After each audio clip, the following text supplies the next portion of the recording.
Rahul England میں رہتا ہے، اس نے گیسٹ اسپیکر کے طور پر مجھے بحرین بلایا تھا۔ میں جانتا ہوں شریف خاندان میں کس کی دوستی جو ہے وہ ایک انڈین شہری کے ساتھ ہے۔ مسز کومل ہیں، یہ کون ہیں، یہ کس طرح آئی ہیں، اس کے اوپر جو ہے وہ ایک ایمبیگوٹی پائی جاتی ہے۔ موجودہ حکومت اور اسٹیبلشمنٹ میں شاید کوئی گیپ آ رہا ہے۔ دسمبر میں حکومت پی ٹی آئی کی ہوگی۔ چند ایسے فیلرز ہیں جس سے یہ نظر آ رہا ہے کہ حکومت کو سپورٹ کرنے کے حوالے سے جو ہے نا کام ڈاواں ڈول ہو رہا ہے۔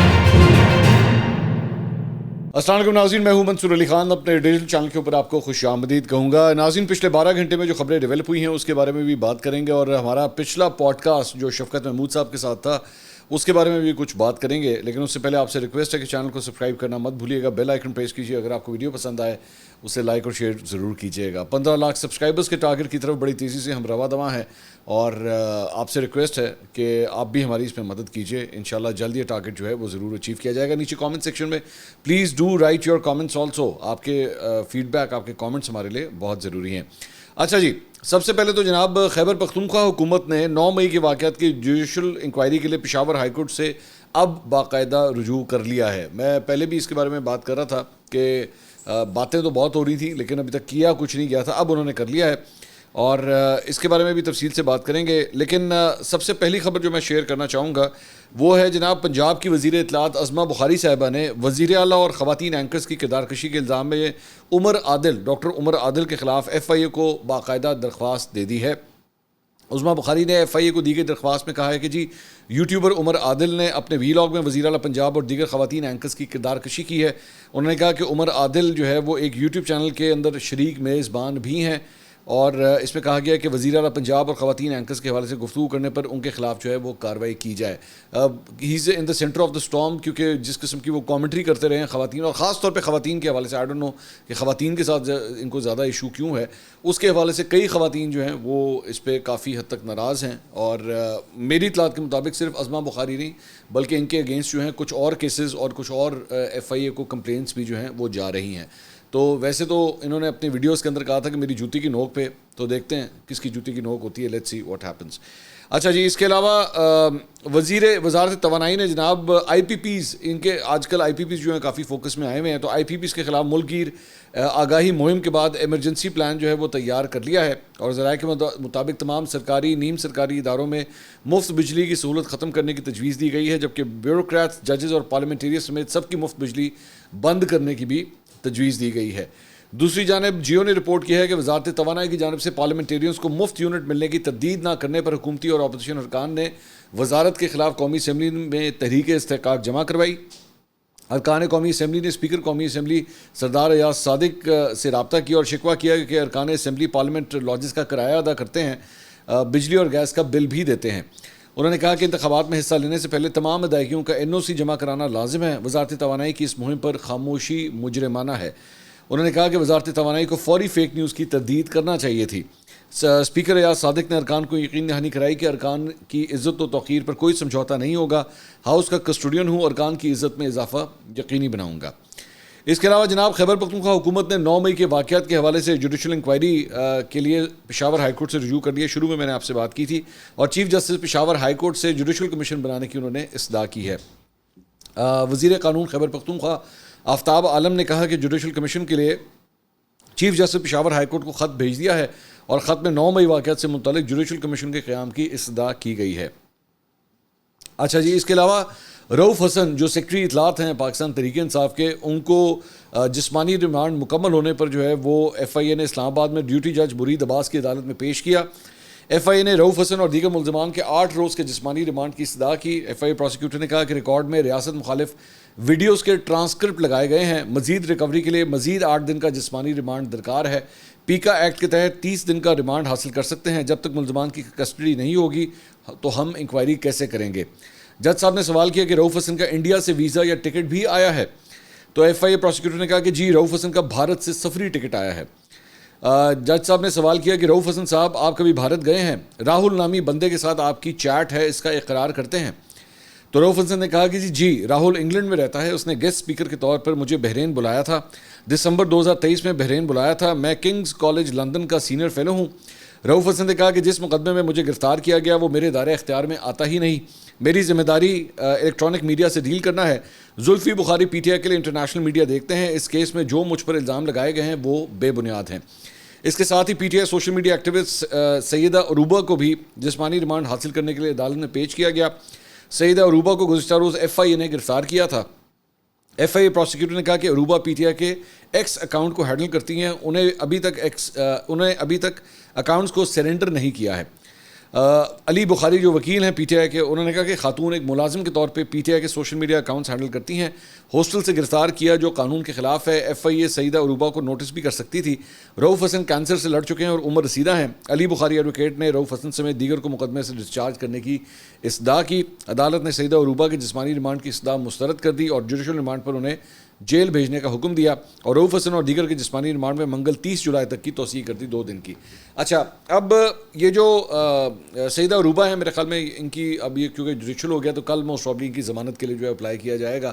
ان کے اوپر پاکستان تحریک انصاف جو ہے وہ کافی احتجاج کر رہی ہے کہ ایک ینگ لڑکی ہیں اور ان کو بھی اس معاملے کے اندر گھیر کے جو ہے وہ اندر لے گئے ہیں, جو کہ بڑی زیادتی ہے. دوسرا, یہ جو رؤف حسن صاحب ہیں, ان کے حوالے سے یہ جو میں دیکھ رہا تھا کہ یہ جو بات کی گئی ہے, جناب بھارت کے کسی بھارتی شہری کے ساتھ آپ رابطے میں ہیں, اور میں مختلف چینلز کے اوپر دیکھ رہا تھا, بریکنگ نیوز جو ہے وہ اس کے اوپر چل رہی تھی. تو بھارتی شہری سے رابطے کرنے کا کیا جرم ہے, کیا کوئی یہ آج کیا پاکستان کے اندر غلط ہو گیا ہے کہ آپ کسی بھارتی شہری سے رابطہ کرتے؟ پاکستان کا آپ صحافی اٹھا کے دیکھیں, میرے خیال میں 30-40% صحافی جو ہیں ان کے بہت سے انڈین جرنلسٹ بھی فرینڈز ہیں, ان کے ساتھ بھی اسلام دعا ہے. میں نے خود رپورٹنگ کی ہوئی ہے, میرے آج بھی بہت سے انڈین جرنلسٹ ہیں جن کو میں جانتا ہوں, وہ کئی بار مجھ سے رابطہ کرتے ہیں, میں ان سے رابطہ کرتا ہوں. آپ کے کئی اینکرز ہیں, کئی صحافی ہیں جو انڈین چینلز کے اوپر جا کے بطور تجزیہ کار بیٹھتے ہیں, تو جب وہ ان کو لائن اپ کیا جا رہا ہوتا ہے تو وہ کیا سوئٹزرلینڈ سے فون آتا ہے یا ملیشیا سے فون آتا ہے ان کے لیے؟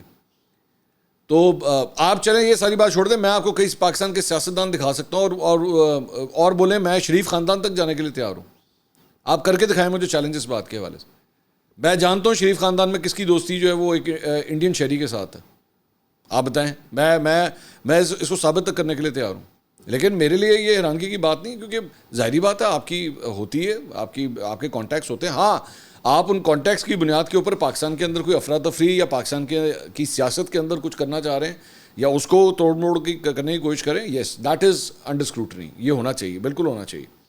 لیکن جسٹ بیکاز, اور وہ یہ کہہ رہے ہیں کہ جی وہ کوئی کانفرنس تھی, اس کانفرنس کے لیے مجھ سے رابطہ کیا گیا تھا اور دیٹس اٹ. اب آپ نے اگر بیچ میں سے کوئی ویسے کوئی چیز نکالنی ہے تو آپ 100 دفعہ نکال لیں, لیکن مطلب مجھے یہ فیل ہو رہا ہے کہ اس میں کوئی سبسٹنس ہے نہیں. اور مطلب بزرگ آدمی ہے, اس بزرگ آدمی کے ساتھ آپ کیا کر رہے ہیں؟ ایگزیکٹلی یہی ساری چیزیں جو ہے وہ عمران خان صاحب کے دور میں بھی دیکھ چکے ہیں. عرفان صدیقی صاحب کو اس طرح اٹھایا گیا تھا, ہتھکڑی ان کو لگائی گئی تھی, ان کو بھی عدالت میں جو ہے وہ لایا گیا تھا. بالکل اسی طرح ہی وہ بھی ایک بزرگ ہیں, یہ بھی ایک بزرگ ہیں. ان کو ابھی اس سے پہلے جو ہے وہ ان کے چہرے کے اوپر کوئی بلیڈ مار کے وہ چلا گیا تھا جو خواجہ سرا بنے ہوئے تھے, اور اب ان کے ساتھ جو ہے وہ یہ سارا کچھ ہو رہا ہے. اگر تو کوئی ٹھوس چیز ہے تو بھائی آپ بالکل قانون کے مطابق کارروائی کریں, میں یہ نہیں کہتا کہ نہیں ہونی چاہیے, لیکن یہ اس بنیاد کے اوپر کہ جی ایک انڈین شہری نے جو ہے وہ آپ کو ٹکٹ بھیجا تھا کانفرنس میں شرکت کرنے کے لیے, اس کا کوئی مجھے کوئی سبسٹنس نظر نہیں آتا. ٹھیک ہے, تو میں وہی بات کہہ رہا ہوں کہ پھر اگر اس طرح کہانیاں اسٹارٹ کرنی ہیں نا تو پھر بہت سی ہیں, پھر نکالنا شروع کرتے ہیں کون کون سے آپ کے رولنگ ایلیٹس ہیں جن کے بھارتی شہریوں کے ساتھ تعلقات ہیں. اگر تو بھارتی شہریوں سے تعلقات ہونا جو ہے وہ خلاف قانون ہے تو ٹھیک ہے, پھر سب کو پروسیکیوٹ کرنا شروع کر دیجیے, سمپل از دیٹ. اس کے علاوہ جناب پاکستان تحریک انصاف کے رہنماؤں نے پریس کانفرنس کی. عمر ایوب صاحب نے گفتگو کی, انہوں نے کہا ہمارے ارکان اسمبلی کے ساتھ اچھا نہیں ہو رہا, پتہ نہیں چلتا کون لے کر جاتا ہے. ایجنسی سے نام لے رہا ہوں, ہمارے ایم این ایز کو ایجنسیز نے اٹھایا اور اینٹی کرپشن میں پیش کر دیا جاتا ہے. ہمارے ساتھ سارے ساتھیوں پر پرچے کاٹ دیے گئے ہیں. ہماری 5 انٹیلیجنس ایجنسیاں اغوا کرتی ہیں. ہمارا قصور یہ ہے کہ ہم نے بیان حلفی دے دیے ہیں. ہمارے ایم این ایز چودھری امتیاز کو اس وقت اٹھایا گیا جب وہ والدہ کو ملنے جا رہے تھے. ہمارے شیخ وقاص احمد چٹھا سمیت سب کے خلاف اینٹی کرپشن کو ایکٹیو کیا گیا ہے. ہم اس کی مذمت کرتے ہیں. پی ٹی آئی میں شمولیت کے لیے ہم نے بیان حلفی دیے تھے, اس وجہ سے ہمیں اٹھایا جا رہا ہے. مسلم لیگ نون کے لوگ سب سے بڑی جماعت اور فوج کو آمنے سامنے کھڑا کرنا چاہ رہے ہیں. اس سب کا واحد حل ہے کہ فی الفور الیکشن ہونے چاہیے. ہم لوگ کل اپنا اجلاس بلائیں گے, ڈی چوک میں دھرنا دینے کے حوالے سے بھی فیصلہ کریں گے. یہ لوگ ملک کو جس رستے پہ لے جا رہے ہیں اس سے صرف تباہی ہوگی. خدا را پاکستان کو تباہی سے بچائیں. ملک میں نئے انتخابات مسائل کا حل ہے. سو پاکستان تحریک انصاف نے جو ہے وہ یہ نئے انتخابات نئے الیکشنز کا جو ہے وہ ایک نیا سلسلہ شروع کیا ہے, اور میرے خیال میں اب یہ لوگ اس بیانیے کو بنائیں کہ جی الیکشنز جو ہیں وہ سرے سے نئے ہونے چاہیے. اس کے علاوہ جناب خواتین کی مخصوص نشستیں, پاکستان تحریک انصاف کی انٹرنل پالیٹکس بھی جو ہے وہ بڑی انٹرسٹنگ چل رہی ہے اس معاملے کے اوپر. بیسکلی ایک شفقت چودھری نامی ایک صارف ہیں, ان کا ٹویٹر اکاؤنٹ ہے. انہوں نے ٹویٹ کیا مخصوص نشستوں کی تاڑ میں لگے گدھ. انہوں نے لکھا فیصل آباد سے ایک نام مسز کومل کا آخری فہرست میں دیا گیا ہے. ان کی کہانی یہ ہے کہ ان کا پی ٹی آئی یا سیاست سے کوئی تعلق نہیں, مگر شوہر ندیم آفتاب سندھو وہ لڑکتے بینگن ہیں جنہیں نثار جٹ کے نیچے صوبائی اسمبلی کی نشست کسی نے بیچی. تو نثار بٹ نے یہ کہہ کے انکار کر دیا کہ اس کے ساتھ الیکشن لڑنے سے بہتر میں آزاد لڑ لوں. وہاں سے کینسل کر کے ایک اور جگہ ٹکٹ دینے کی کوشش کی گئی, مگر کوئی بھی قومی اسمبلی کا امیدوار انہیں اپنے ساتھ برداشت کرنے پر تیار نہیں تھا. یہ وہی صاحب ہیں جنہوں نے 2020 میں کالج کے افتتاح کی تقریب اس لیے حکومت پر تنقید شروع کی کہ ہوا کا رخ پی ٹی آئی کے خلاف ہو رہا تھا اور یہ دوسری پارٹیوں سے ٹکٹ کی امید میں جگہ بنانے کی کوشش کر رہے تھے. خان صاحب کو جیل میں بتایا گیا کہ انہوں نے بہت قربانیاں دی ہیں, جیلیں کاٹی ہیں, پھر بھی ان سے ٹکٹ دے کر چھینا گیا. اس کا ازالہ ضروری ہے. یوں جماعت کے لیے کئی ماہ جیل کاٹنے والی ایک خاتون کا نام کاٹ کر ان کی بیگم کا نام شامل کر دیا گیا. تحریک انصاف تاریخ کے اس موڑ پر ہے جہاں اسے مفاد کے لیے بکنے والوں کی سرمایہ کاری کی ضرورت نہیں, بلکہ نظریے کے ساتھ سختی سے چمٹے رہنے والے کارکن اس کی اصل طاقت ہیں. جو لوگ مخصوص نشستوں کے فیصلے ریکمینڈ کر رہے ہیں انہیں بھی تعلق اور پیسہ نہیں, اپنے ضمیر کے ساتھ کھڑا ہونا پڑے گا. سو بیسکلی خواتین کی جو لسٹیں بن رہی ہیں, اعتراض جو ہے وہ اس کے اوپر آ رہا ہے. تو کنول شوذب صاحبہ نے جو ہے اس بات کا جواب دیا اس سارے معاملے کا. انہوں نے کہا یہ نام حامد رضا صاحب نے عمران خان صاحب سے میٹنگ میں خود اپروو کروایا ہے اور عمر ایوب صاحب کو عمران خان صاحب نے ٹاسک دیا تھا کہ اسے لسٹ میں ڈالا جائے. ساری لسٹ مختلف کمیٹیوں, ریجنل صدور بشمول کے پی سے سی ایم سے نام آنے کے بعد آخری دن خان صاحب سے ملاقات کے بعد بیرسٹر گوہر صاحب کے آفس میں secretary general Omar Ayub, chief of staff Shibli Faraz, minority صدر لال چند محلی اور میری موجودگی میں بنائی گئی, جس میں خواتین کی کمیٹی کی مشاورت کے بعد ڈالے گئے نام اور پنجاب کی صدر ڈاکٹر یاسمین راشد صاحبہ کی طرف سے دیے گئے جیل خواتین کے نام بھی شامل تھے. اس کے ساتھ ساتھ انصاف لائرز فورم کے نام اور خان صاحب کی طرف سے دیے گئے نام عمر ایوب صاحب کو بھجوائے گئے تھے. ان سب نے مل کر لسٹ فائنل کی ہے. پارٹی میں اتنا بڑا فیصلہ کسی ایک نے نہیں بلکہ مشاورت سے کیا جاتا ہے. لسٹ ورڈ فارم میں گوہر صاحب کو بھجوا دی گئی تھی. انہوں نے مشال یوسفزئی اور لال ملی صاحب کی موجودگی میں ایڈیٹنگ اور پرنٹ کر کے مشال کو لسٹ دے کر الیکشن کمیشن جمع کروانے کے لیے روانہ کیا تھا, جبکہ مجھے منع کر دیا تھا کہ آپ کے آنے کی ضرورت نہیں ہے, لہٰذا میں 2:30 بجے آدھے رستے سے واپس چلی گئی. تو یہ ایک انٹرنل کھچڑی جو ہے پک رہی ہے. اب یہ جو مسز کومل ہیں یہ کون ہیں, یہ کس طرح آئی ہیں, اس کے اوپر جو ہے وہ ایک ایمبیگوٹی پائی جاتی ہے. اس کے علاوہ اسد کیسر صاحب شہزاد اقبال صاحب کے پروگرام میں تشریف لائے ہوئے تھے. انہوں نے کہا کہ امید ہے کہ ٹریبیونلز کے فیصلے پی ٹی آئی کے حق میں آئیں گے. مینڈیٹ مل گیا تو یہی الیکشن ٹھیک, ورنہ پی ٹی آئی نئے انتخابات کا مطالبہ کرے گی. دسمبر میں حکومت پی ٹی آئی کی ہوگی اور وزیر اعظم عمران خان ہوں گے. اداروں سے متعلق پوزیشن تبدیل نہیں ہوئی. عمران خان نے کہا ہے کہ ملک بھی ہمارا ہے, فوج بھی ہماری ہے. ملک تب آگے بڑھے گا جب تمام ادارے اپنی حدود میں کام کریں گے. اچھا, یہ جو ایک کہانی, یہ جو انہوں نے کہانی تو نہیں, بہرحال ان کا اسٹیٹمنٹ ہے, دسمبر میں حکومت پی ٹی آئی کی ہوگی. اب میں اس کے اوپر دیکھ رہا ہوں کہ بڑی دیر سے ایک بیانیہ جو ہے نا پچھلے خاص طور پہ 48 گھنٹے سے, خاص طور پہ جب سے انہوں نے درخواستیں شروع کی ہیں آرمی چیف سے کہ جناب آپ نیوٹرل ہو جائیں, ان کے لونڈے لپاڑے بھی جو ہے نا وہ ڈیٹیں دینا شروع ہو گئے ہیں. میں دیکھ رہا تھا ان کا ایک لونڈا لپاڑا جو ہے وہ بیٹھ کے لٹری بتا رہا تھا بس یہ اگست میں یہ ہوگا, ستمبر میں وہ ہوگا, اکتوبر میں وہ ہو جانا ہے اور اس کے بعد ہماری پی ٹی آئی کی جو ہے وہ حکومت آ جانی ہے. ویسے تجھے کہنا یہی چاہیے کہ ہماری حکومت آ جانی, تو پی ٹی آئی کے اندر جتنا غصہ ہے. تو میں آپ سب سے درخواست کروں گا کہ آج کل کے بڑا امپورٹنٹ ٹائم ہے, یہ جو آج کل کے دن چل رہے ہیں نا, یہ بڑا امپورٹنٹ ٹائم ہے. پلیز براہ مہربانی ان کی ویڈیوز وغیرہ ویلاگز وغیرہ جو یہ بناتے ہیں نا, پلیز اس کو سیو کر کے رکھیں. میں ہمیشہ یہ کہتا ہوں کہ اگر آپ لوگوں نے ان کو چیک کرنا ہے نا تو ان کے پرانے ویلاگز جو ہیں وہ ضرور نکال کے دیکھا کریں, تاکہ آپ کو پتہ لگے کتنی بڑی بڑی ڈنگے مارتے ہیں اور ایکچولی بعد میں ہوتا کیا ہے. میں آپ کو کئی دفعہ کہہ چکا ہوں, پچھلے 1.5-2 سال سے عمران خان کو ہر اگلے ہفتے رہا کروانے لگے تھے, لیکن عمران خان صاحب رہا نہیں ہوئے کیونکہ یہ آپ لوگوں سے جھوٹ بولتے ہیں. یہ بیسکلی صرف اپنے ویوز کے چکر میں آپ لوگوں کو لاڑے لپے دیتے ہیں کہ جناب بس یہ خان صاحب آنے لگے ہیں, خان صاحب رہا ہونے لگے ہیں, خان صاحب یہ ہونے لگا, خان صاحب ہونے لگا. میں جو سچویشن کو ایویلیویٹ کر رہا ہوں نا, یہ بیسکلی آج کل جو سچویشن ہے وہ میں آپ کو بتاتا ہوں ہوا کیا ہے. اور یہ پالیٹکس ہے, یہ پیور پالیٹکس ہے. بیسکلی پاکستان تحریک انصاف کو یہ لگ رہا ہے کہ موجودہ حکومت اور اسٹیبلشمنٹ میں شاید کوئی گیپ آ رہا ہے, ٹھیک ہے, اور اس گیپ کی وجہ سے بیسکلی ان کو لگ رہا ہے کہ ہماری کوئی انٹری شاید ہو جائے, اور یہ وہ موقع ہے کہ جہاں پہ ہمارا اسٹیبلشمنٹ سے تعلق واسطہ جو خراب ہوا تھا نا, اس کو شاید ٹھیک کر لیا جائے. تو ہم تھوڑے سے سافٹ ہو جاتے ہیں, ہم سافٹ ہو جاتے ہیں. درخواست ہے آپ سے, آپ نیوٹرل ہو جائیں, آئیں مل کے کرتے ہیں, بات چیت کرتے ہیں, یوں کرتے ہیں, وہ کرتے ہیں. تو ہمارے پاس یہ اچھا موقع ہے. یہ پیور پالیٹکس ہے. نون لیگ نے بھی یہ کیا ہوا ہے. نون لیگ کو بھی جہاں پہ سینس ہوتی تھی نا, عمران خان صاحب کی جب حکومت تھی, نون لیگ کو بھی جب فیل ہوتا تھا کہ جناب ہماری انٹری ہو سکتی ہے, تو وہ اسٹیبلشمنٹ کے حوالے سے سافٹ ہو جاتے تھے. مریم نواز کس طرح خاموش ہو جاتی تھیں, وہ ایویں نہیں خاموش ہوتی تھیں, وہ بھی پالیٹکس ہو رہی تھی. ان کو نظر آ رہا تھا کہ یار اس وقت جو ہے نا کوشش ہو رہی ہے کہ حالات جو ہیں وہ ٹھیک ہو جائیں, اگر حالات ٹھیک ہو جائیں تو میرا بولنا بنتا نہیں ہے. چپ ہو گئے. یہ بیسکلی وہی کارڈ اب دوسری سائڈ سے کھیلا جا رہا ہے کہ یار اس وقت موقع ہے اسٹیبلشمنٹ کے ساتھ جو ہے وہ چیزیں ٹھیک ہو جائیں. آگے ویسی چیف جسٹس قاضی فائزہ صاحب جو ہے وہ چینج ہونے والے ہیں, چند مہینوں کی بات اور ہے. تو بہتر ہے کہ اس وقت جو ہے نا وہ حالات بدل جائیں, جذبات بدل جائیں, اور ہمارے لیے, اور اگر ہم حکومت میں آ جائیں کسی طرح, آپ نے تو بیسکلی پیپلز پارٹی کو یہ ہینڈل کرنا ہے نا. یا پیپلز پارٹی کو دو طریقے ہیں, یا آپ نے پیپلز پارٹی کو ہینڈل کرنا ہے یا پھر آپ کو ٹریبیونل سے اپنے حق میں فیصلے چاہیے. لیکن وہ جو ٹریبیونل سے اپنے حق میں فیصلے چاہیے نا, وہ بہت بڑی گیم ہے, وہ کوئی چھوٹی گیم نہیں ہے. مطلب وہ آئندہ آنے والے چند ہفتوں میں نہیں ہوگا, وہ بڑا لمبا گیم ہے, اس میں کافی ٹائم لگ جائے گا. تو اس لیے پاکستان تحریک انصاف کو جو ہے نا وہ فیل ہو رہا ہے, کیا کوئی ڈیل ہو گئی ہے, کوئی بات ہو گئی ہے. فی الحال تو ایسی کوئی چکر نہیں ہے, فرینکلی اسپیکنگ فی الحال ایسا کچھ مجھے نظر نہیں آ رہا. اور یہ میرے علاوہ اور بھی کئی سینئر تجزیہ کار ہیں جو یہی بات, میں لونڈے لپاڑوں کی بات نہیں کر رہا, یا جو پاکستان سے باہر بیٹھے ہیں میں ان کی بات نہیں کر رہا. They don't have any sense of what's going on in the country, اس لیے میں ان کی تو میں بات ہی نہیں کر رہا.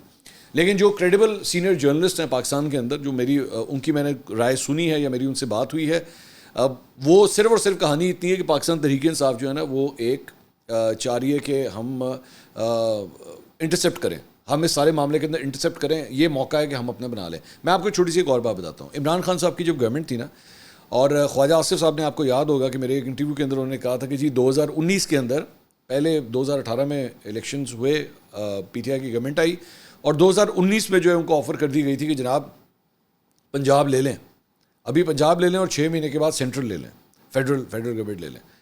تو لیکن یہ معاملہ جو ہے وہ طے نہیں پایا. اب وہ اس کی ایک بہت بڑی ریزن یہ بھی کہی جاتی ہے کہ بعد میں کووڈ آ گیا. ایک تو کچھ ٹرمز اینڈ کنڈیشنز نہیں آپس میں طے پائی جا رہی تھیں, اور دوسرا بیچ میں کووڈ آ گیا. کووڈ کے دوران جو ہے وہ حکومتیں کس طرح بدلیں آپ, کووڈ تو ویسے ایک بہت بڑا پینک سچویشن تھا نا. تو مجھے پی ٹی آئی کے کئی لوگ خود یہ بات کہتے ہیں, مطلب جو ویسے پرائیویٹ بیٹھتے ہیں, انہوں نے کہا کووڈ نہ ہوتا تو شاید ہماری حکومت پہلے ہی چلی جاتی. یہ تو کووڈ آ گیا جس نے ہماری حکومت بچا لی, اور مجبوری تھی, اسٹیبلشمنٹ کی بھی مجبوری تھی, حالات کی مجبوری تھی کہ پورا دنیا کا نظام ہی رک گیا تھا اس کی وجہ سے. تو اس دوران جو ہے وہ کچھ ہو نہیں سکتا تھا. جب کووڈ نکل گیا, ساری چیزیں ہو گئیں, دوبارہ پہیا جو ہے وہ چلنا شروع ہوا. اس کے بعد وہ جو D G I S I کا ایشو ہوا, that was the last nail in the coffin, کہ پھر فیصلہ کر لیا کہ بھائی بس ان کے ساتھ مزید نہیں چلا جا سکتا. تو یہاں پہ بھی بیسکلی وہی ہچکولا جو ہے نا وہ مجھے نظر آ رہا ہے. اب کیا اسٹیبلشمنٹ یہ فیصلہ کرتی ہے کہ جناب اس حکومت کو مزید سپورٹ نہیں کیا جائے گا. چند ایسے فیلرز ہیں اس وقت مارکیٹ کے اندر جس سے یہ نظر آ رہا ہے کہ حکومت کو سپورٹ کرنے کے حوالے سے جو ہے نا وہ کام ڈاما ڈول ہو رہا ہے. تھوڑا سا ہچکولے ہیں, ابھی فی الحال ہچکولے ہیں, اس سے زیادہ کچھ نہیں ہے. فی الحال ابھی کہانی صرف بس وہاں تک ہے. کوئی بہت بڑا جسے کہتے ہیں نا بم پھٹ گیا, کوئی وہ اس طرح کی صورتحال نہیں ہے. لیکن فرکشن ضرور موجود ہیں, فرکشنز جو ہے وہ آ رہی ہیں. اب کیا یہ فرکشنز کلیئر ہو جاتی ہیں کہ نہیں ہو جاتی؟ باجوہ صاحب کے ساتھ جب عمران خان صاحب کی فرکشنز آنا شروع ہوئی تھی تو وقت کے ساتھ چند فرکشنز کو جو ہے وہ پھر آگے بھی پینڈنگ پہ بھی چھوڑ دیا گیا تھا.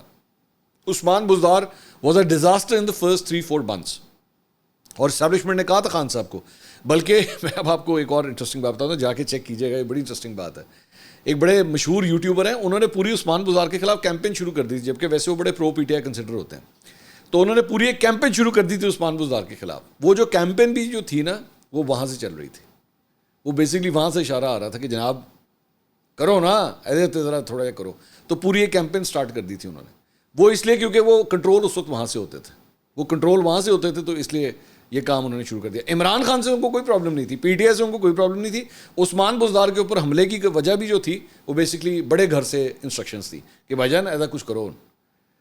تو وہ عثمان بزدار کو لان تان کرتے تھے, خان صاحب کو کچھ نہیں کہتے تھے. اے بھی بڑا کمال. میں ہمیشہ یہ کہتا ہوں نا یار, اب حیرانگی کی بات ہے کہ جس بندے نے اپوائنٹ کیا ہوا ہے, اگر وہ نالائق ہے, وہ نااہل آدمی ہے, اس کو اگر لگایا گیا, اس کو لگایا کس نے ہے, اس کو وزیر اعلیٰ بنایا کس نے ہے, اس کے بارے میں آپ کچھ نہیں کہتے. اس کے بارے میں کچھ نہیں کہنا تھا نا. یہی تو ٹیکنیکل گیم ہوتی ہے, باریک کاروائی یہی تو ہوتی ہے. آج کل وہ بائی دا وے بہت بڑے جہادی بن گئے ہیں, وہ کہتے ہیں پاجی انقلاب باسی کے اندر یہی کام کرتے رہے. خیر اچھا جی, اور آگے چلتے ہیں. فواد چودھری صاحب نے جناب ایک ٹویٹ کیا ہے, وہ میں شیئر کرنا چاہوں گا. انہوں نے کہا جی اگر چیف جسٹس قاضی فائز صاحب توسیع میں دلچسپی نہیں رکھتے تو نئے چیف جسٹس پاکستان منصور علی شاہ کی تقرری کا نوٹیفیکیشن جاری کیوں نہیں کیا جا رہا؟ فائز صاحب کی تقرری کا نوٹیفیکیشن 3 ماہ پہلے کیا گیا تھا. چیف جسٹس آفس کو حکومتی سازشوں سے محفوظ رکھنے کے لیے نئے چیف جسٹس کو نوٹیفیکیشن فوری جاری کرنا چاہیے. بیسکلی عمر عطا بندیال صاحب جو چیف جسٹس بنے تھے, ان کی تقرری کا نوٹیفیکیشن 15 دن پہلے جاری ہوا تھا. قاضی فائز صاحب کی چیف جسٹس بننے کا نوٹیفیکیشن 21 جون 2023 کو جاری ہوا تھا, اور بندیال صاحب نے ریٹائر 16 ستمبر 2023 کو ہونا تھا. تقریباً 3 ماہ پہلے قاضی فائزہ صاحب کا نوٹیفکیشن جو ہے نا وہ جاری کر دیا گیا تھا. تو اس لیے اب فواد چوہی صاحب بھی جو ہیں وہ 3 ماہ پہلے کا مطالبہ کر رہے ہیں کہ جی پہلے جو ہے وہ 3 ماہ پہلے جو ہے وہ نوٹیفکیشن جاری کر دیا جائے. اس کے علاوہ جماعت اسلامی اور حکومت کے درمیان مذاکرات کا پہلا دور جو ہے وہ مکمل ہو گیا. کمشنر ہاؤس راولپنڈی کے اندر جو ہے یہ مذاکرات ہوئے. حکومتی سائٹ سے عطا اللہ تارڑ، امیر مقام ڈاکٹر طارق فضل چودھری اور تاجر رہنما کاشف چودھری جو ہیں وہ اس میں شامل تھے. جماعت اسلامی کی طرف سے نائب امیر لیاقت بلوچ اور اس کے ساتھ ساتھ ان کے دیگر افراد جو ہیں وہ شامل تھے. لیاقت بلوچ نے کہا جی ہمارے 35 افراد کی نظر بندی کے آرڈر کیے گئے ہیں. حکومت کو ہم نے 35 افراد کی لسٹ دی ہے کہ حکومت سنجیدگی سے کام کرے اور پاکستانی عوام کو ریلیف دے اور ان لوگوں کو جو ہے رہا کریں. تو حکومت نے جو ہے جماعت اسلامی کے تمام گرفتار ارکان جو ہیں ان کو رہا کرنے کا حکم دے دیا، لیکن مذاکرات کا پروسیس جو ہے وہ ابھی فی الحال جاری ہے. اچھا جی، اس کے علاوہ ایک اور خبر جو ہے وہ آئی ڈونٹ نو اس کو کھیل کے میدان سے کہنا چاہیے کہاں سے کہنا چاہیے.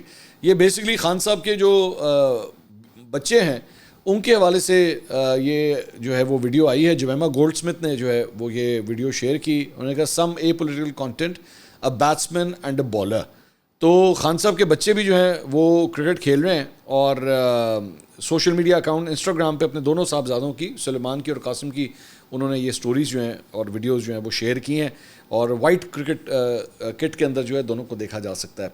تو ویسے مطلب اچھا لگتا ہے کہ ایک فارمر کرکٹر جو ہوں تو اس کے بچے بھی وہی گیم کھیل رہے ہوں، اور جب والد نے ایک بہت بڑا نام بنایا ہو کرکٹ کے میدان کے اندر، ظاہری بات ہے لیجنڈ، تو پھر بچے بھی کھیلتے ہوئے اچھے لگتے ہیں. ایون دو میرے خیال میں پروفیشنلی وہ اس کو پرسو نہیں کر رہے. دونوں بچے جو ہیں وہ کرکٹ نہیں کھیلتے، ویسے شوقیہ جو ہے وہ تھوڑی بہت کرکٹ کھیل لی تو وہ اور بات ہے، but it's good to see them in a white uniform. تو ہم نے سوچا یہ خبر بھی آپ کے ساتھ شیئر کی جائے. اگلی ویڈیو میں آپ سے دوبارہ ملاقات ہوگی. اللہ حافظ.